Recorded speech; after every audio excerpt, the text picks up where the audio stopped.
अस्सलामुअलैकुम पाकिस्तानियों। सीएम पंजाब माँ जी लोगों की मैं इससे इनकारी हूँ जनाब। मेरी अपनी वालदा हयात है, वो ज़िंदा रहे अल्लाह करे।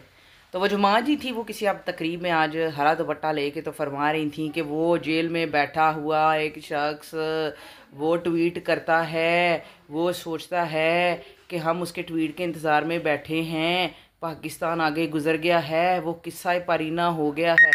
नहीं जनाब, वो नहीं किस्सा परीना होना सदियां तक होना, वो एक नज़रिए का नाम है। और उसके ट्विटर के पीछे अब आप पड़ गए। राना सनाउल्लाह भी कह रहा था उसको बंद करने की कोशिश करेंगे। आप उससे भी ट्वीट से भी डरते हैं। आप ऑलरेडी हम सब के ट्वीटों से डरते हैं। मेरा अपना टिकटॉक अकाउंट 53K के बाद इस गवर्नमेंट ने बंद किया, मैं फिर से लग गई। समझ रहे हैं, अवाम के आगे आप कभी भी नहीं ठहर सकते, कोई ताकत नहीं ठहर सकती।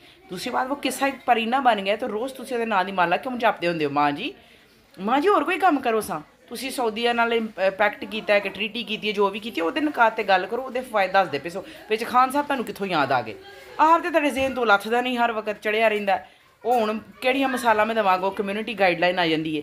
ਉਹ ਨਹੀਂ ਕਿੱਸਾ ਪਰੀਨਾ ਹੁੰਦਾ ਤੇ ਤੁਸੀਂ ਉਹਦਾ ਜ਼ਿਕਰ ਨਾ ਕਰਦੇ, ਹੁੰਦਾ ਤੇ ਤੁਸੀਂ ਉਹਦੀ ਸਿਕਿਉਰਿਟੀ ਦੇ ਬਹਾਨੇ ਕਰਕੇ ਇੱਥੇ ਉਹਦੀ ਸਿਕਿਉਰਿਟੀ ਨਹੀਂ ਦੇ ਸਕਦੇ। ਉਹਦੀ ਪੇਸ਼ੀ ਵੀਡੀਓ ਲਿੰਕ ਤੇ ਕਰੋ ਜਾਂ ਉਹਨੂੰ ਅੰਦਰ ਜਾ ਕੇ ਸਮਾਤ ਕਰੋ ਤੇ ਸਾਊਦੀਆ ਨੂੰ ਤੁਸੀਂ ਸਿਕਿਉਰਿਟੀ ਦੇਣ ਡਏ ਹੋ। ਆਪੇ ਤੇ ਤੁਸੀਂ ਦੋਗਲੇ ਹੋ। ਕਿਹੜੀ ਟਰੀਟੀ ਦੀ ਤੁਸੀਂ ਮਾਂ ਜੀ ਗੱਲ ਕਰ ਰਹੇ ਸੋ? ਹੈ ਪਹਿਲੇ ਪੰਜਾਬ ਵਿੱਚ ਜੜਿਆਲਾ ਹੈ ਉਹਨੂੰ ਸਿਕਿਉਰਿਟੀ ਦਿਓ, ਕੈਦੀ ਨੂੰ ਬਾਹਰ ਲਿਆਓ, ਅਦਾਲਤਾਂ ਵਿੱਚ ਪੇਸ਼ ਕਰੋ, ਜਿਹੜਾ ਉਹਦਾ ਹੱਕ ਹੈਗਾ ਉਹ ਤੁਸੀਂ ਦੇ ਨਹੀਂ ਸਕਦੇ ਤੇ ਸਾਊਦੀਆ ਤੁਸੀਂ ਸਿਕਿਉਰਿਟੀ ਦੇ ਆਇਓ ਜਾ ਕੇ। ਇੱਕ ਗੱਲ। ਦੂਜੀ ਗੱਲ ਹੈ ਵੇ, ਅਗਰ ਉਹ ਕਿੱਸਾ ਪਰੀਨਾ ਹੈ ਨਾ ਤੇ ਅਜ਼ਾਨਾਂ ਦੇ ਖਿਲਾਫ ਜਿਹੜੀਆਂ ਉਹਦੇ ਹਮਾਇਤੀ ਦੇ ਰਹੇ ਨੇ ਉਹਨਾਂ ਦੇ ਖਿਲਾਫ ਫਤਵੇ ਕਿਉਂ ਲਿਆ ਰਹੇ ਹੋ? ਤੁਸੀਂ ਤੇ ਅਜ਼ਾਨਾਂ ਕੋਲੋਂ ਵੀ ਡਰੇ ਹੋ ਤੇ ਕਿੱਥੇ ਖਾਨ ਤੇ ਕਿੱਥੇ ਤੁਸੀਂ? ਉਹ ਨਹੀਂ ਕਿੱਸਾ ਪਰੀਨਾ, ਤੁਹਾਡੀ ਸਿਆਸਤ ਕਿੱਸਾ ਪਰੀਨਾ ਬਣ ਗਈ ਹੈ।